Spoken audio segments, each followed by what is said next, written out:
I, 20 female, had been with my boyfriend for almost 3 months. I just started staying at his apartment recently for overnights. He's my first real boyfriend.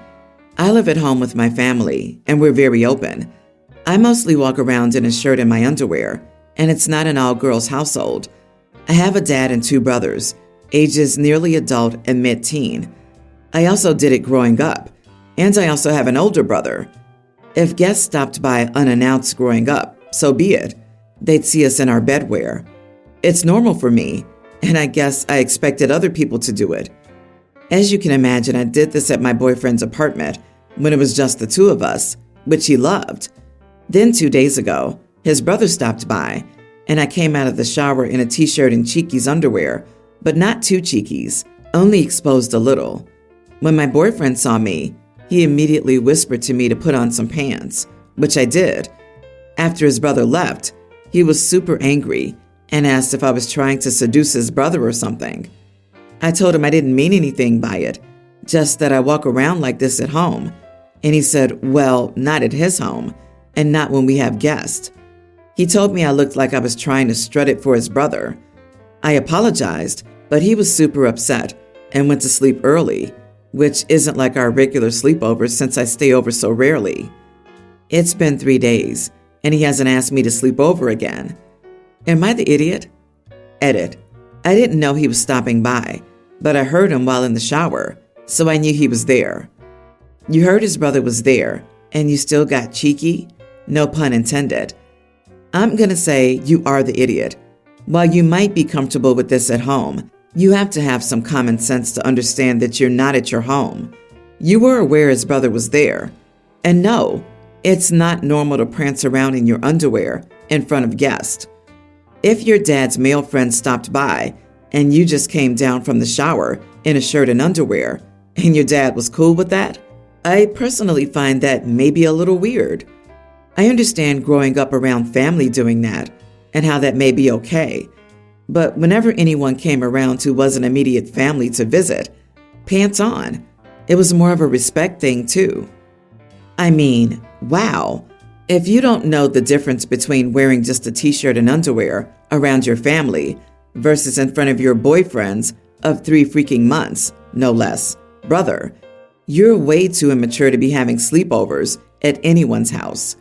This is way too immature and clueless, coming from a 20-year-old. My husband and I, both 25, are expecting a baby together. I need some help with my family over the name. Background: I don't share the same mom as my siblings. My parents had me, and my mom chose my name. It's not your typical name. It's a nature name, which she also had, and isn't one of the common types like Lily or Rose, for example. My parents bickered over my name according to Dad, and Mom chose my first name, while Dad chose my middle name. My parents' marriage wasn't great, and by the time my mom died when I was 5, Dad had met my stepmom, Jane. For a while after my dad and Jane moved in together, they asked me if I would like to use my middle name, Claire, instead of my first name, Acacia. I didn't want to use my middle name, and Dad was a little upset, but they let it drop. My dad and Jane were more compatible with their naming preferences, and my siblings' names were more expected: Elizabeth, James, Hannah, Michael, etc. My name got comments, and I proudly told people my mom named me. It wasn't easy for Jane to hear, and my family didn't love it. I love my family, but I was always proud of being named by my mom, and never cared that I stood out. I never wanted to be more like them, or blend in with them better. It was a connection to my mom that made me proud. When I was younger, I used to talk about carrying on with nature-themed and more uncommon names when I had kids. Based on that, my family questioned, when we told them I was pregnant, if we planned to do just that. We do, but we didn't tell them that. We told them we would discuss names and announce them after our baby was born. My family made suggestions. Jane made suggestions that she thought were darling and would blend in so beautifully with the family. I told them we didn't need the names and asked them to stop suggesting them. Talk of the baby shower and planning on that has brought this more to the focus for my family. They told me they felt we should take their thoughts on board, and my dad said I should consider not letting my baby's name stand out among theirs the way mine did. My siblings wanted me to consider Jane and how she would feel if I copied my mom's style and stayed far away from hers when she had been raising me for years and hearing me bask in the joy of people knowing my mom named me. I reached the ends of my rope and told them all that they don't get a say on my baby's name and that I don't want my child's name to blend in with theirs, that it doesn't matter the way they seem to think and the way they make it sound. It's like telling me I have to choose between them and my mom. More accurately, Jane and my mom. They told me I was callously dismissing their feelings, what this meant to them, and what message I was sending to them. They said I started it years ago by clarifying that I wanted to name my kids like my mom named me. Am I the idiot? Your dad got to name his children. Your stepmom got to name hers. They don't get another bite at the apple because they've aged out of baby making. So no, not the idiot. Also, them taking your love for your mother as an insult to your stepmother is insane. I know a lot of times that's how stepfamilies feel, but your mom still matters, and maintaining a connection to her memory, or not, is entirely up to you and has nothing to do with anyone else. I seriously want to know when baby naming became a group activity. Jesus! To be frank, I knew that your family were weirdos and automatically in the wrong in whatever situation they were in, the moment you said they tried to force a 5-year-old to use a different name, like you were a rehomed puppy. Please have way less contact with them. They're not good people. I, 37 male, have 2 children, my son, a young teen, and my daughter, mid-teens. My wife was the one who came up with the names of our kids, as I never had strong opinions on a baby name. My wife decided to name our son after her great-grandfather. I never questioned it, and I never bothered to learn more about him, which, looking back, was a mistake. A few months ago, our son was at a party with his friends from baseball, and they were sharing a TikTok with each other. One of the boys shared a TikTok about an almost name, basically like it sounds, what your parents almost named you. One of my son's friends asked about my son's name, and he mentioned who he was named after. The boy decided to type the name into Google and scroll through the results until he found something interesting. My wife's great-grandfather was a state legislator in the southern U.S. before the Civil Rights era. As you may have guessed from that, he was a segregationist and voted in favor of bills to maintain segregation. When we picked up our son from the party, he started to yell at us, and we had to calm him down. He asked why we would name him after a bad guy like his great-grandpa. This started arguing in the car, and we discussed it when we got home later that night. Our son told us he talked to his friends and was changing his name, which was final. My wife was a bit upset. She grew up here in the South, while I'm originally from a hippie little town in New England. My wife has become a lot more accepting since we met, but this is still a bit hard for her. She eventually accepted it, though, and moved on.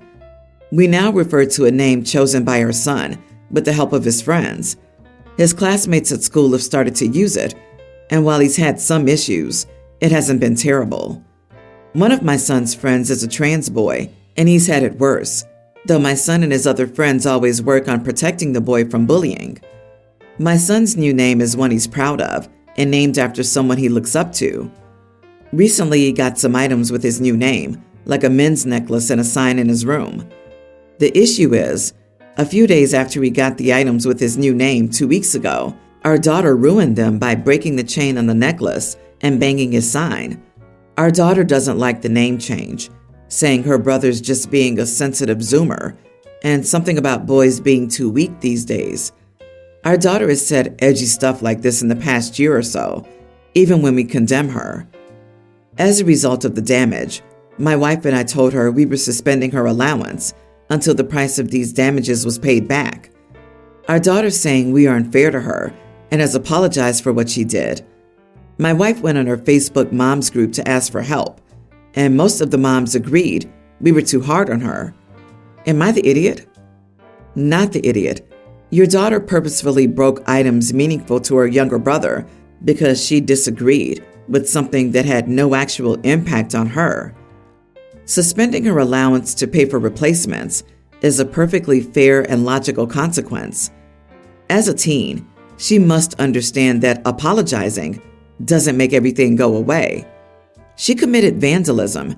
The consequence of vandalizing someone else's property is that you have to pay restitution. This is an entirely normal consequence. It's not like she tripped and fell and knocked the sign over. She intentionally destroyed it, and paying to replace it is perfectly appropriate. Ironically, she accuses her brother of being too weak, but she can't take the consequences of her actions. That seems par for the course for people who call others weak.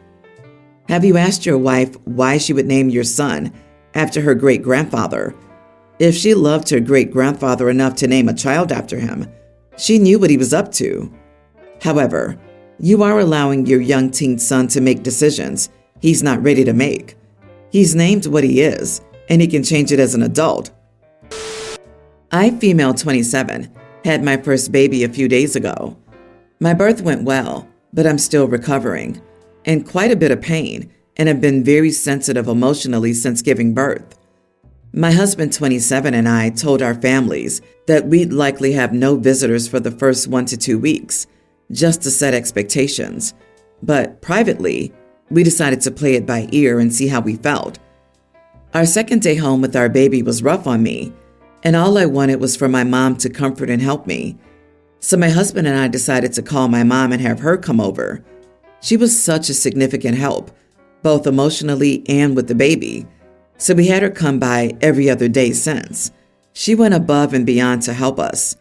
Also, my bestie and her husband live down the street and have been dropping off meals and treats and walking our dogs for us. But I don't consider that visiting as much as favors and errands. Mother-in-law found out about my mom's visits and was very upset. So we decided to have her over for a brief visit, day 6 postpartum. She said they'd bring food and arrived around dinner time. I have celiac disease, so I can't eat gluten. Mother-in-law brought homemade lasagna, pasta salad, muffins, and 2 types of cookies, all full gluten, and explained to me that she was sorry, but she had limited notice and only had time to make my husband's favorites. I immediately started crying, and my husband thanked his mom but took me to the other room. He told me he'd take care of it and ordered a delivery on the spot. I composed myself, introduced mother-in-law and father-in-law to the baby, and then mother-in-law made another comment about how she wished she could have brought food for me, but it was just so time-consuming and burdensome to make things gluten-free. I snapped and told her she was rude and told her I was angry. Toward the end of the visit, my BFF's husband knocked on the door to come walk our dog, and to my surprise, he made us a homemade gluten-free tiramisu. I started crying again and thanked him profusely, and he told us it was no problem and surprisingly easy to make. Mother-in-law was angry. She realized that they'd been coming by and started complaining about how wrong this all was because she had to wait 6 days to see the baby and was faced with my anger. My husband took my baby from her, and father-in-law snapped at her to drop it. They stayed and chatted for a short while, and when Bestie's husband came back to drop our dog off, I sent him home with one of the batches of cookies mother-in-law brought, which upset mother-in-law. Mother-in-law's been texting and calling and trying to rally people against me since. My husband has my back and even went the next day to drop off almost all the rest of the gluten food to our friends, and he told me to block mother-in-law's number if she kept harassing me. I don't feel like the idiot, but I'm also highly emotional and sensitive to everything right now, and I'm not sure if I'm reacting to things reasonably at this time. Most of my in-laws are mad at me. Am I the idiot? Mother-in-law brought homemade lasagna, pasta salad, muffins, and 2 types of cookies, all full gluten. I'm a celiac, and I laughed. She made all that, but didn't have time to make one gluten-free thing? BS. She did it intentionally because she was mad your mom got to meet the baby before her. You are not the idiot. God bless that dear lady. She tried. The impression I get is that, as well as making everything about herself, Mother-in-law doesn't believe OP really can't have gluten. Her making so much with gluten, all her son's favorites, and then ranting about how hard and time-consuming it is to make anything gluten-free sounds like she's blaming OP for not eating the food, as if OP is deliberately unreasonable expectations. I didn't get that impression at all. Mother-in-law 100% believes daughter-in-law has celiacs, but she deliberately made everything with gluten specifically so that OP couldn't eat it, purely to spite her for not letting her see the baby sooner. Mother-in-law is rude as heck. She only had time to make her son's favorites. I'm 10 years postpartum, and I'm so mad at your story. It's like I'm full of hormones too. Heck, that lady and her stupid cookies too. Don't let mother-in-law come over until you've healed. As a matter of fact, don't let her come over at all. On the bright side, OP, you have a wonderful best friend and her husband. I, 23 female, am getting married to my fiancé, 25 male, in November. We're really excited, and the day is fast approaching. I have 5 women being my bridesmaids. One of them is my sister, Millie, 21 female. Millie's always been more of a tomboy growing up, but doesn't have an issue with wearing dresses for formal events. I want my bridesmaids to wear matching dresses, which everyone knew when they accepted. I bought and paid for the dresses. They're a relatively simple style and in a pastel pink color. Millie is now angry, saying she won't wear the dress because it's pink and too girly. She's even threatening not to attend the wedding unless I return her dress and pick out another color. I'm distraught that she'd make such a problem out of a dress color when she knew I wanted the bridesmaids to match. Millie's being dramatic and could deal with wearing the dress for one day. But honestly, my feelings are really hurt that she'd threatened to drop out of the wedding over this. My fiancé thinks I should kick her out of the wedding party before she causes more significant problems closer to or on the day. My parents got involved in this and told me to exchange the dress for the same one in a different color, and that we're both acting like children. Am I the idiot if I told Millie to suck it up and wear the dress if she wants to be a bridesmaid and not budge on the issue? Not the idiot. Whether she's a tomboy is irrelevant. She agreed to be a bridesmaid. This is what you chose. I'd have more sympathy if the style was extremely low cut and it didn't fit a busty woman or something of that nature. Simply hating the color?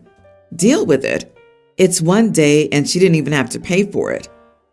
You are the idiot. Do you like your sister? Do you have a good relationship with her that you'd like to keep? Is there a reason you'd ask her to be a part of your wedding, other than your mom said so or vague appearances? You had to have known she wouldn't be remotely comfortable wearing a pastel pink bridesmaid's dress. And even if you didn't know for sure, why wouldn't you have checked with her or asked her to help you pick out the dresses before you chose them? Your sister's upset about the dress, but I'm sure there's more to it. Talk to her. Listen.